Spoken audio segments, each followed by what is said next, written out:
कि जिस देश का मुख्य चुनाव आयुक्त ज्ञानेश गुप्ता बीजेपी के चरणों में झुक रहा है, उस देश में निष्पक्ष चुनाव की आशा करना व्यर्थ है।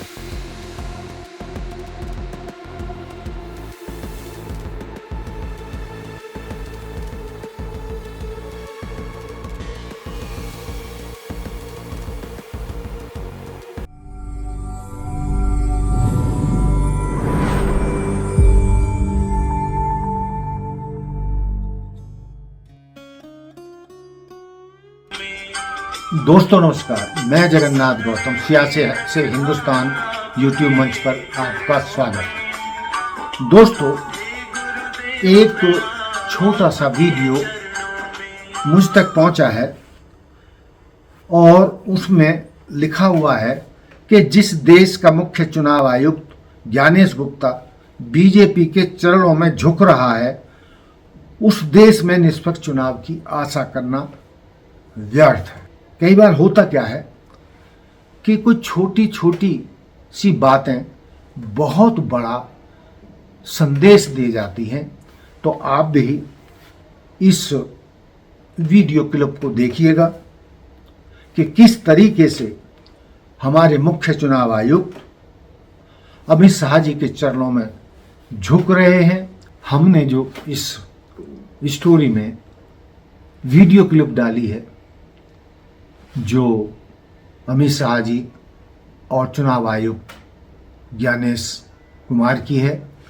तो हम इस वीडियो की सत्यता की तो पुष्टि नहीं कर सकते, लेकिन दोस्तों ये वीडियो क्लिप पूरे देश में बहुत तेजी से फैल रही है। तो क्या कितनी सच है कितनी झूठ है हम ये नहीं कह सकते, लेकिन ये एक जो आरोप है चुनाव आयोग पर उसकी सत्यता को परिभाषित करने के लिए काफ़ी है, बावजूद इसके कि ये वीडियो कितना सही है कितना गलत है हमें मिला है, तो हम वैसे ही आपके सामने अपने वीडियो में डाला है। इसलिए हम एक बार ये कहते हुए कि हम इस वीडियो की सत्यता की पुष्टि नहीं करते, लेकिन ये वीडियो बहुत चर्चित है और सोशल मीडिया पर बहुत तेजी से चल रहा है। जबकि मैंने एक और पिछले दिनों वीडियो बनाया था जिसमें टीएन शेषन जो 1990 से 1996 तक भारत के चुनाव आयुक्त रहे थे, उन्होंने बताया था कि चुनाव आयुक्त की क्या शक्तियां होती हैं और वो निष्पक्ष होता है,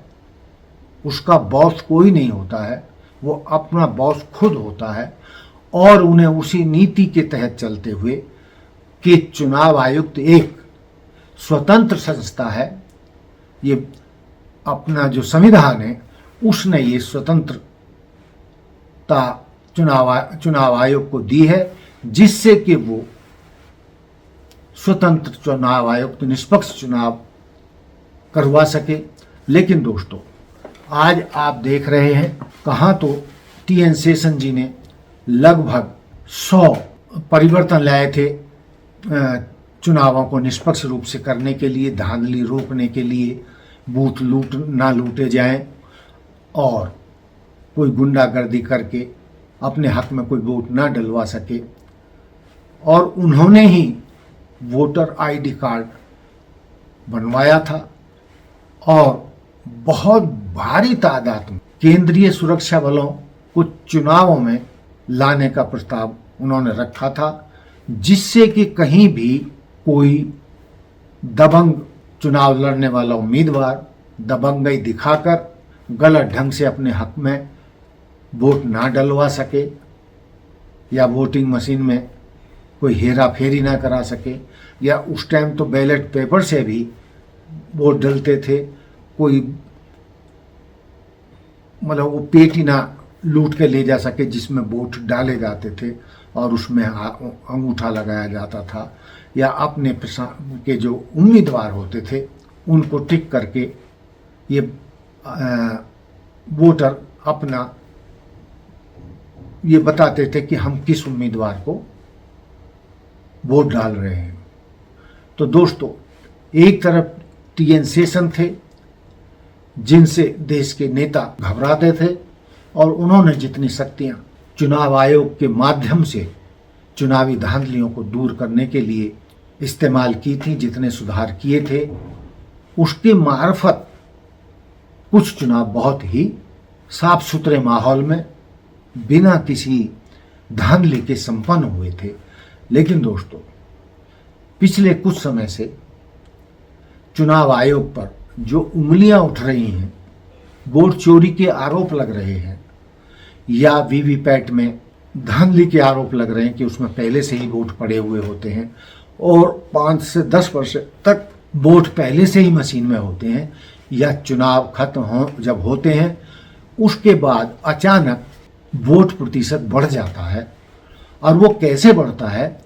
तो विपक्षी दलों के आरोप यही है कि वो धांधली करके वीवीपैट जो मशीन होती हैं उनमें वोट डाल दी जाती हैं, जिससे उनके पक्ष के या जिस पार्टी के उम्मीदवार को जिताना चाहते हैं वो जीत जाता है। फिर कहा जाता है भाई इस आरोप को खारिज इस तरीके से भी किया जाता है। फिर कई जगह विपक्षी सरकारें कैसे बन जाती हैं, तो इसके बारे में जानकार बताते हैं कि आरोप स्थायी रूप से ना लगे, इसलिए कहीं कहीं विपक्षी दलों को भी जिताया जाता है। लेकिन जो लोकसभा के चुनाव होते हैं उसमें विशेष ध्यान रखा जाता है कि सत्ताधारी दल यानी कि भाजपा या एनडीए के उम्मीदवार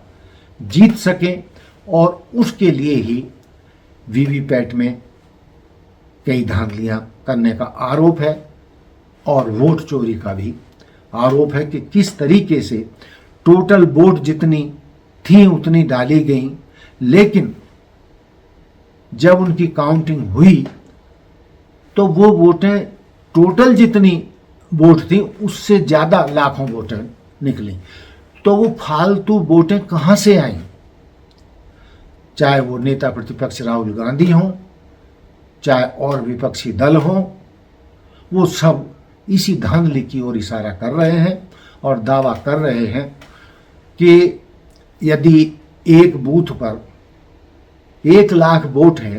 तो उसमें 1,10,000 वोट कैसे बढ़ गए, यानी 10,000 वोट कहाँ से आ गए, जब वोट ही टोटल एक विधानसभा क्षेत्र में 1 लाख थे, ये मैं उदाहरण के लिए बता रहा हूँ, तो 1,10,000 वोटों की काउंटिंग कहाँ से फालतू हो गए। ये एक अंधे व्यक्ति को भी दिखाई देता है कि कहीं ना कहीं तो दाल में काला है, और जब तक जो दाल में काला है इसको सफ़ेद नहीं किया जाता, इसका समाधान नहीं निकाला जाता, निष्पक्ष चुनाव होने की संभावनाएं ना के बराबर हैं। और विपक्षी दल किसी भी कीमत पर जो वर्तमान मुख्य चुनाव आयुक्त हैं या इससे पहले वाले राजीव कुमार थे, इन दोनों पर जो वो उंगली उठा रहे हैं, वो जो उंगली उठा रहे हैं और उंगली उठाकर जिन गलतियों को वो सामने ला रहे हैं उनको भी सिरे से नकारा नहीं जा सकता। तो हम तो ये चाहते हैं कि लोकतंत्र को जिंदा रखने के लिए हर तरीके की धांधली जो बताई जा रही है, जो चुनावों के दौरान मुद्दे उठाए जा रहे हैं चुनाव प्रक्रिया में धांधली करने के और वोट चोरी के, जब तक इनका समाधान नहीं होगा तब तक चुनाव आयोग पर उंगलियां उठती रहेंगी और वोट डालने के सिस्टम पर उंगलियां उठती रहेंगी। और यदि इसका समाधान बहुत जल्दी नहीं निकाला गया तो दोस्तों, कई बुद्धिजीवी ये मान के चल रहे हैं कि इससे देश में गृह युद्ध की भी स्थिति की नौबत आ सकती है। तो दोस्तों, ऐसी स्थिति कभी ना आए, मैं ईश्वर से ये प्रार्थना करता हूँ, और आप लोग भी ये चाहेंगे कि हमारे देश में गृह युद्ध की स्थिति ना हो,